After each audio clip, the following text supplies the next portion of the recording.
Welcome. We are back with Bible News, and on today's segment, we have an exclusive interview with Eve. Eve, can you hear me? Yes, I can hear you. How are you doing? Oh, well, it's that time. So very painful right now. Just very painful. Okay, okay. Well, I'm glad you could join us today. We had a few questions for you. But you said you mentioned something was painful. What can you elaborate? Yeah, my insides are basically coming out of me. It lasts about like 5, 6 days. Seems like it's about every 30, 31 days it happens, but unfortunately that's the consequences when you disobey God. So yeah.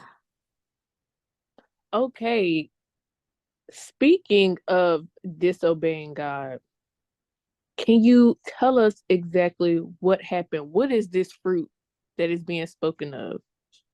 A lot of people claim that it was an apple.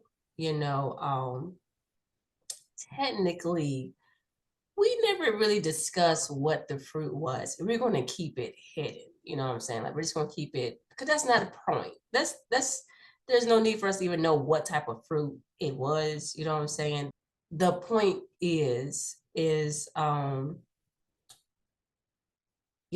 Lord, gracious Father, told, you know, Adam, I mean, he told me too, but he was kind of talking to Adam, you know what I'm saying? Like, hey, like y'all can eat anything out in this garden, but the tree of good and evil, well, should I say the knowledge of good and evil, that tree, you can't really eat. So I was minding my business, and we typically, interact with the animals. That's why when this serpent snake thing was talking to me, it wasn't like some, oh my gosh, they're talking to me. Like we talk to all the animals. The sheep, they very, very, they're very funny, very funny. But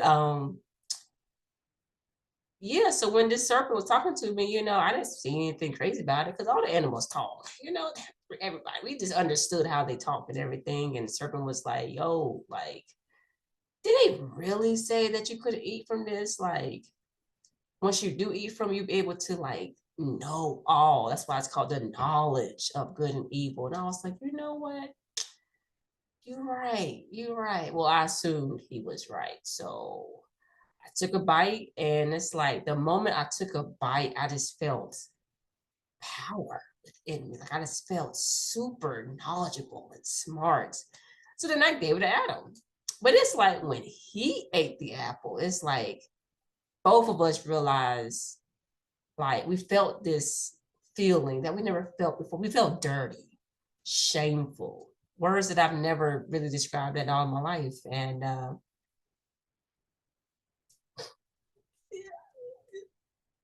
I'm sorry. I'm sorry. This is hard because to be there with the father, then he kicks you out. This have this angel there with the flaming sword type things. Blocking the whole Garden of Eden. That was your home. I just feel like I'm the reason why mankind is going through what they're going through. But yeah, Eve, wow, I could only imagine how you feel. And I know you mentioned, feeling of shame and some other things, but when you bit into that fruit, when your eyes were open, I'm assuming God found you, right? At some point. So how did it feel once he found you and he he told you he knew what you have done? man. Crying makes me my throat and everything. Well, the moment me and my husband, my beloved Adam, realized that, first thing we realized, like we were exposed. Like we never realized like certain things was exposed. Felt embarrassed. These things I just never felt before. So our first thing was to, finding like leaves and twigs and, sap from honey to like glue stuff together to like cover us and everything. I don't even know how we knew had the knowledge to do that, but I guess it came from that fruit we ate, the knowledge. Um, but we covered ourselves and then we intentionally tried to hide from God, even though He is all knowing and everything. We intentionally just try to hide behind like, trees and bushes to try to not be near Him. But it was a cool evening and we heard His footsteps and we heard Him call for, Adam, like, where are you and everything. You notice He called for Adam. He ain't called for me, but, He called for Adam. And that's when we were just like, we were hiding, and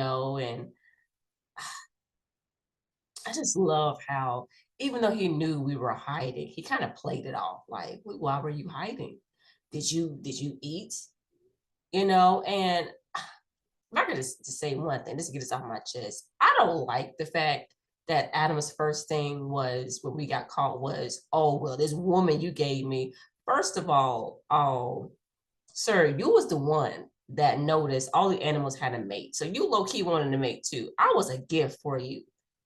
But now you're trying to blame your gift is the reason why that, all this happened. If you was doing your job, I wouldn't have ate that in the first place. Like, what was you doing to where you weren't even looking where I was at? You know what I'm saying?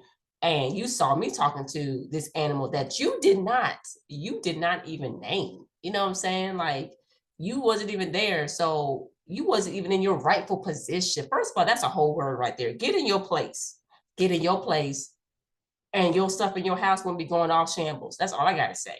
But I digress. Ooh, yeah, I could see that getting a little heated there. But going back to what you said about being a gift in a sense to Adam, what was your first thoughts when you realized that you were actually made from his rib? How did you feel? What were your thoughts? Man, how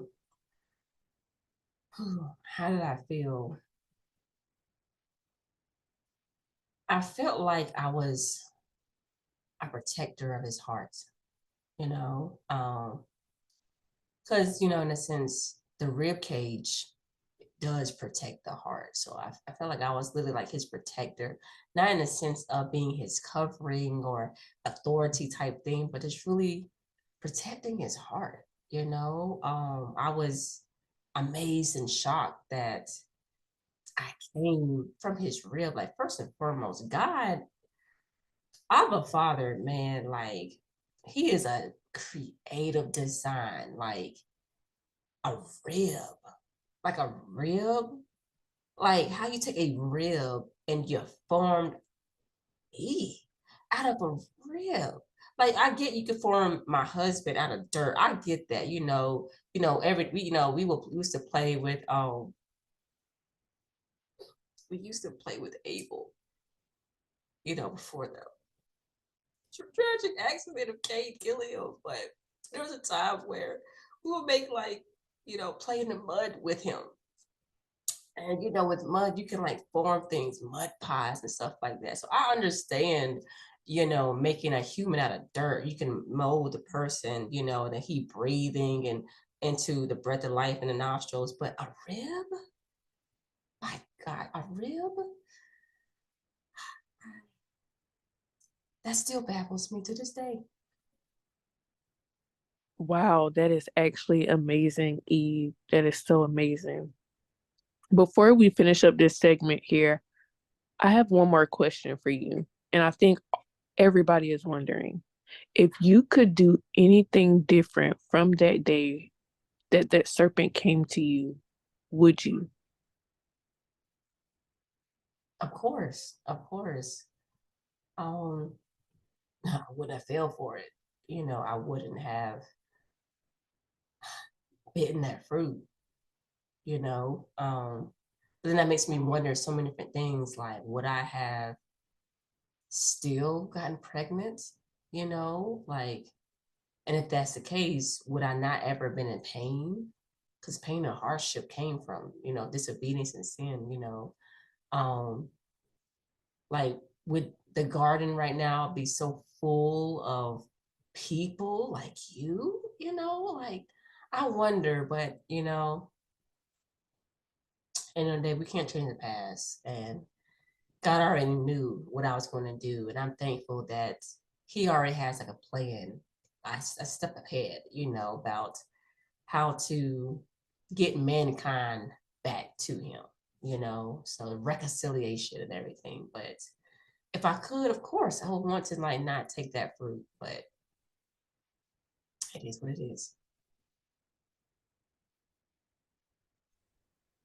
All right, folks, where there you have it, Eve, straight out the Garden of Eden. Eve, thank you so much again for your time today, and I hope that we see you back soon. Technically, I'm not in the Garden of Eden. Remember, I got kicked out, so I'm in like this other area. But yeah, that's all.